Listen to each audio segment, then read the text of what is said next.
I am Richard Rich Jacobson, 49, and I'm a very successful inventor, writer, and OTC stock trader. My wife was Susan Sue Williams Jacobson, 46, and was the owner of the most successful real estate company in the West. Michigan area, we have 2 living children.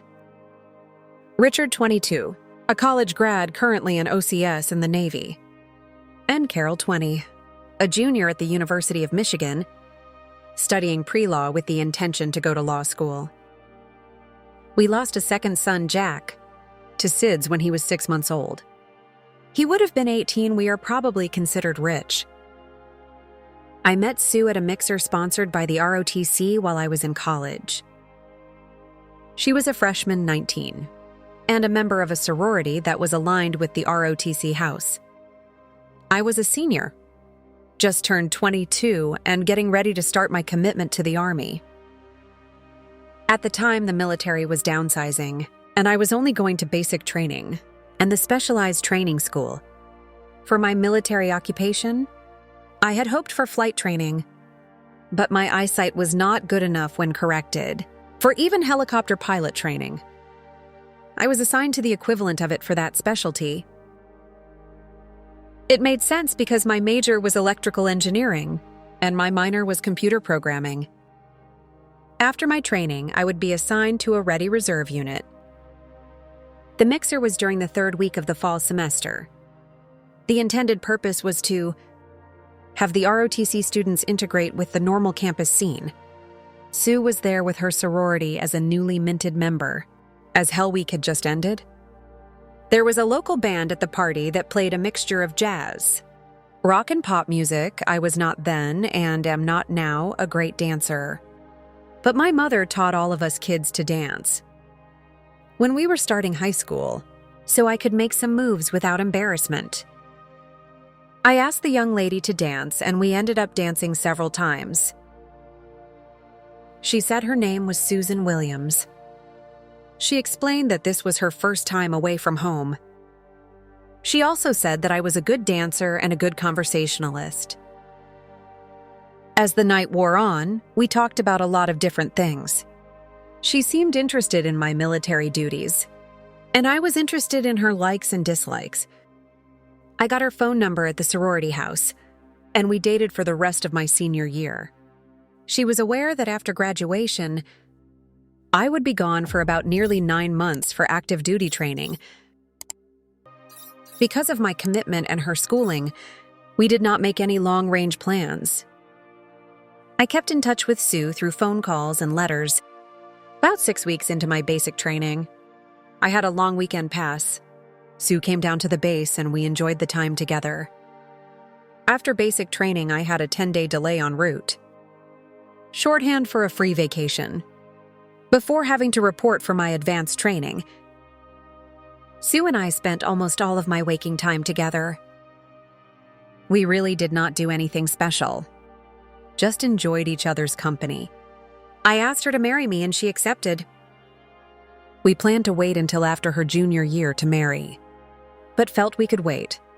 I gave her a nice but not gaudy engagement ring. I was in AIT for about 4 months when my father died. He had been sick with a failing heart for several years. He had a fatal heart attack.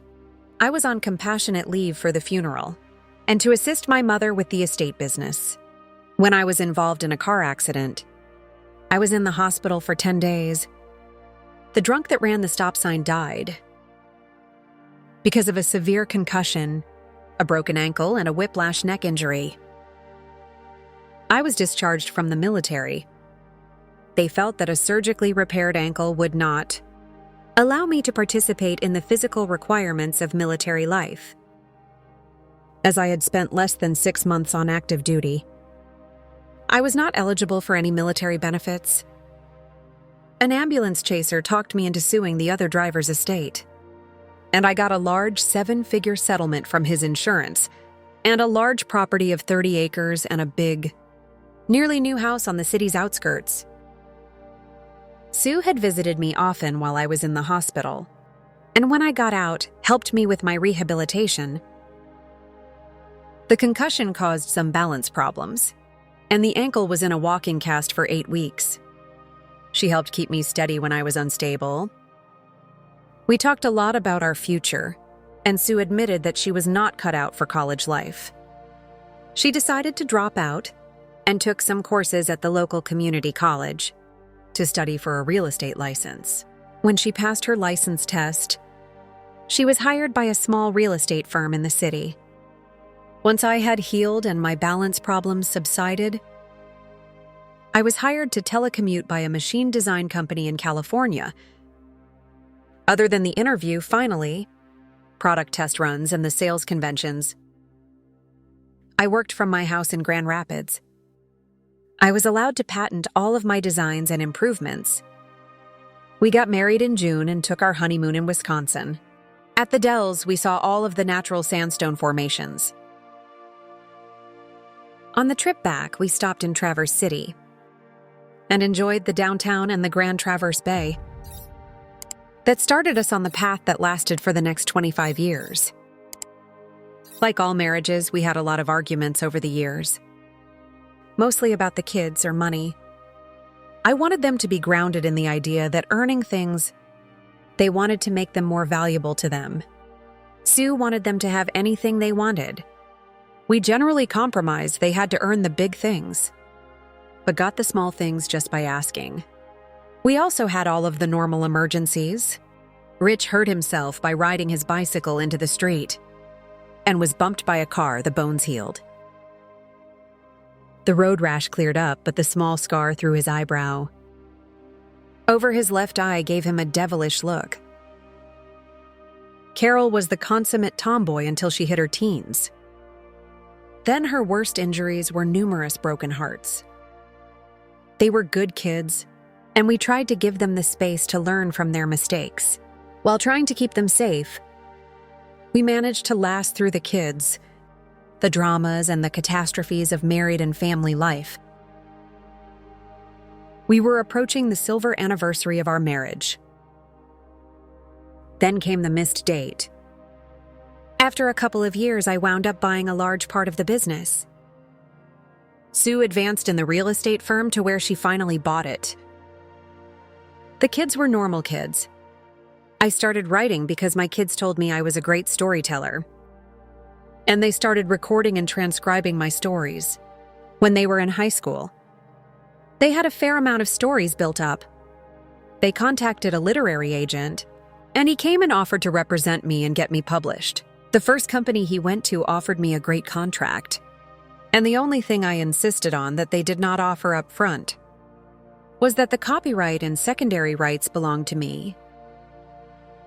They agreed, and when they heard some of the kids' recordings, wanted me to read the audiobook versions. The stock trading started when I sold my share of the company and licensed the patents to the new owners. They were a little upset when they discovered that the company did not own the patents. After some serious negotiations and an adjustment of the price, they bought the business because I did not have any definite goals. I was bored, so I took a couple of online courses in stock trading and tried my hand at what is commonly called day trading. But I was looking at longer turnaround times and much lower stock purchase prices that made any losses less costly and wins generally bigger. I traded penny stocks, the OTC market, had thousands of small and medium-sized companies that had stock prices of 5 or less per share. I had an average of 20% winners, and that actually made the trading very profitable. About 8 months before our silver anniversary, things had been getting very frosty around our house. Sue became very shrilled in her unhappiness. She also stopped all intimacy with me. I did not have any idea what the problem was. When I suggested counseling, the frost became ice. I then suggested to Sue that a long vacation would be nice. I also suggest that we plan something to celebrate our 25th anniversary. I hope that this might heal whatever was causing the problems. She agreed, and we planned to have a small party for family and friends. For our anniversary, because the anniversary would fall on the Saturday of Easter weekend. We scheduled it for the following week. I decided to get Sue a nice gift to show her how much I loved her. It was a very delicate fine gold necklace with 5 stones. There were 2 diamonds, with the kids' birthstones in between the diamonds. I then got her to agree to a nice lunch date on Saturday of our anniversary. I was headed for our lunch date with the necklace in my pocket. As I was passing an upscale shoe store, I saw her with her mother in the shop. As it was near the restaurant, I went on. I thought she would meet me as planned. So I went and got a table. The date was for 12, and when she hadn't shown up by 12:45, I knew she had forgotten the date. I ordered 8 and went home. Susan was not there. I started to think of what I might have done to piss her off. The avoid at all costs ploy was one of her normal tactics. When she was pissed when she wasn't back by 5, I began to get angry and worried. I called her mother and asked what time they had ended the shopping spree. She said she had not been shopping and had not seen Sue at all. That day, that lie made me angrier. Sue finally arrived home at about 6:30. As she walked through the door, I could see her hair was wet. I angrily said, "I really enjoyed our anniversary lunch, dear. I hope whoever you got your mother to cover for was worth it. It hasn't rained here for several weeks, and here you are with wet hair." Sue turned white and started to say something and then stopped. She reached up and slapped me. Then she started crying. I warned her that she had better not ever try to slap me again. Or we were through. I also demanded an explanation as to why she had her mother lie for her. I told her, "I saw the 2 of them shopping 20 minutes before our lunch date." I pointed to the kitchen table and said, "I had a wonderful day planned for our 25th anniversary. But you never showed. On the table are the cruise tickets I was going to give you. There, in that empty jewelry box, was a necklace that had 5 stones on it, to commemorate our life together. But if you look, the tickets are now canceled. The box is empty. If you can't keep a date with your husband on our anniversary, you don't deserve any gifts." I continued, "I have already called all of the people who were coming tonight and canceled the party. Your loving son, Rich, wanted to know why. When I told him, he said, and I quote, 'What has the stupid done now?' When I explained to your daughter, she said, 'Well, the stupid woman finally screwed the pooch. Daddy, I will always be here for you.' Her not so much after this. She recoiled from those statements. Then she just reached back like she was going to hit me again. And then stopped, she screamed. 'That's right, you're such a wimp. You wouldn't hit a woman. You're too much of a gentleman.' Well, for your information, so sometimes I like it a little rough. Marty, your best friend, feels that need for me, oh. And just so you know, he is getting a divorce. So I think I will too." With that, she stormed out of the kitchen and into the bedroom and locked the door. I had already removed all of my clothes from it and put them in the guest room. I was disgusted and hurt, but thought that it seemed to just be par for the way things had been going. I went and knocked on the bedroom door and heard something hit the other side. Then Sue screamed, "Go away. My lawyer will have the papers ready Monday." I just reached for my little paperclip key and unlocked the door. I opened it and looked in at Sue crying on the bed. I angrily said, "Happy anniversary. You just dumped the last 25 years of your life down the drain because you want to get slapped around you. Have to be the dumbest woman in town." Marty's 2 ex-wives have restraining orders against him for putting each of them in the hospital. His current wife is the daughter of a policeman who has told him if he ever hurt her, he would be in jail for a long time. Do you really think that you were the first one he slapped around with? That I left the room and closed the door. Sue went ahead with the divorce, asking for nothing but her personal savings account. She and Marty, my ex-friend, got married the day after it was final. A year later, Marty killed her when he beat her so badly.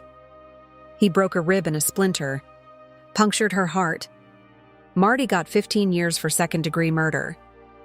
And I visit Sue's grave every year. On what would have been our anniversary, I put a bouquet of flowers there and talk to her.